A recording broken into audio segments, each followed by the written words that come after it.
네, 안녕하세요. 직진TV입니다. 오늘은 어제 올렸던 영상에 있던 댓글 내용이었습니다. 어떤 여자 대위가 중사를 폭행하고 원사에게 폭언하는 미친 짓을 자행했었다. 이 기사가 한 달 전에 떴었습니다. 2월 13일 날 떴었던 얘기인데요. 저도 이걸 보고 좀 경악을 했고, 이게 말이 되나, 어떻게 군대가 이럴 수 있나 라는 생각을 많이 했는데, 일단은 그 기사를 한번 보도록 하겠습니다. 기사 제목은 이래요. 아버지뻘 원사에게 반말하고 40세 중사 정강이 발로 차며 폭행한 20대 여군 대위. 즉 전반적으로 대위가 장교라는 권력을 이용해서 부사관을 권력 남용을 한 케이스라고 볼 수 있겠는데요. 해당 여군 대위는 폭언을 일삼고 정강이도 차는 등 폭언 및 폭력을 행사한 혐의로 군 당국의 조사를 받고 있고요. 원사에게 갑질을 했다라는 의혹을 받고 있네요.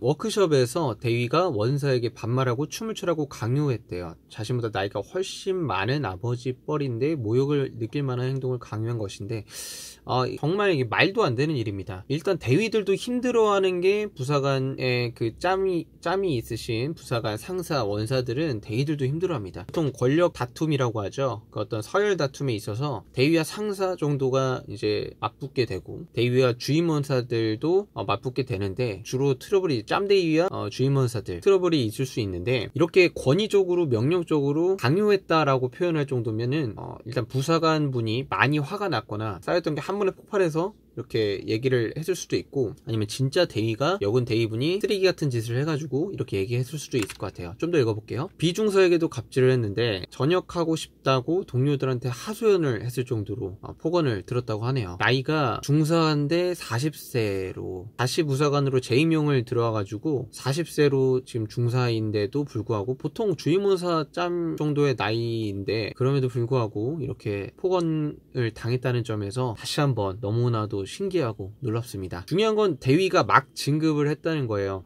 19년도 기준이면은 제가 18년도에 전역을 했으니까, 제가 생각하기에는 2019년도 2월 13일인데 이제 막 진급을 한 것으로 확인이 됐다는 거는, 제가 볼 때는 1년이 안 됐고, 제가 18년도 7월에 제대를 했을 때 제 동기들이 대위로 진급을 했던 걸 미뤄봐 15년도 군번인 것으로 추정이 됩니다. 동기인 걸로 추정이 되는데, 제가 볼 때는 1호 군번으로 추측이 됩니다. 나이는 아직 20대, 물론 20대죠. 계급사의 군 특성상 상령 하복의 원리에 따라 대위가 상사고 중사가 부하지만 A대의 행동들은 상식과 관례에 어긋난다는 게 부대 안팎 관계자들의 전언이다. 상식에 완전히 벗어난 행동을 했죠.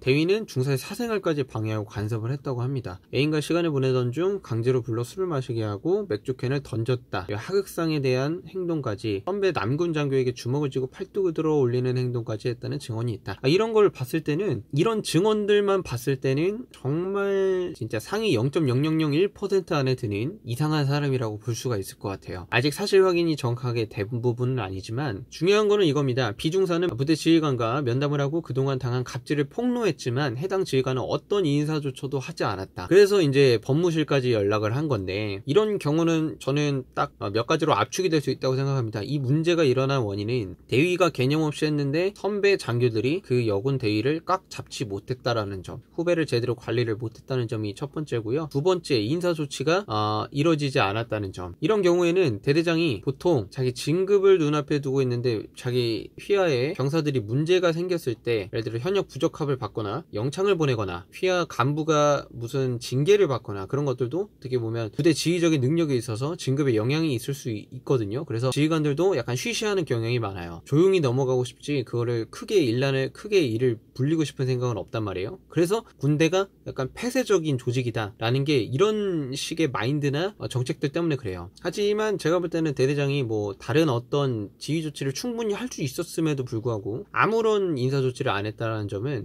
좀 문제가 심각하네요. 일단 그 두 번째고요. 세 번째는 또 다른 문제가 뭐가 있을 수 있냐면, 대대장이 이 여군 대위에게 꽉 잡혀 있는 사람일 수도 있다라는 거예요. 예를 들어 뭐 여군 대위에게 어떤 성적인 뭔가 관계가 있었다거나, 예를 들은 겁니다. 이 사람이 그랬다는 게 아니라 그런 경우가 있을 수도 있다라는 거예요. 예를 들어 대대장이 대위에게 꽉 잡혀 사는, 대위가 이렇게 막 나가도 제재하지 못하고 그 관계를 아는 선배 상급의 장교들도 그 여군 대위를 함부로 터치하지 못하는 경우가 있을 수도 있습니다. 이건 제 뇌피셜이니까 여러분 거르시면 되고요. 어쨌든 이거는 사실관계를 지금 확인해보고 있는 과정이라고 하지만 뭐 2주나 지났는데 뭐 3주 정도가 지났는데 아무런 얘기가 없는 거 보면은 이렇게 그냥 묻힐 것 같다는 생각이 듭니다. 여러분들 여군을 희망하시고 또 현재 복무하고 계신 분들은 이 점에 대해서 다양한 의견을 댓글로 나눠주시면 좋을 것 같습니다. 하지만 여군에 대한 무분별한 비방과 비판은 자제해 주시고요. 이 상황은 물론 이 대위가 막 나가는 행동을 했기 때문에 뭐 딱히 뭐 논쟁거리가 있을 것 같지는 않고요. 저는 이런 식으로 사건을 바라봤다 라는 걸 여러분들한테 말씀드리고 싶었습니다. 일반적인 상식으로는 정말 상상할 수 없는 사건이기 때문에요. 여러분들 또 물론 일부를 가지고 전체를 판단하는 건 조금 어불성설이라고 생각하고 이 여군 대위가 잘못을 했지만 이걸로 여군 전체를 판단하는 거는 좀 아니지 않나 라는 생각이 듭니다. 이런 여군도 있고 여군에 못지않게 남군도 엄청난 문제를 일으키잖아요. 사실 그래서 피차 누가 누구를 욕할 처지는 아니다. 그냥 군대라는 그 조직 안에서 일어나는 사건 사고지 않나 라는 생각이 듭니다. 오늘의 군대 사건 사고 이야기는 여기까지 하고요. 다음에 좀 더 재밌는 컨텐츠로 찾아오겠습니다. 감사합니다.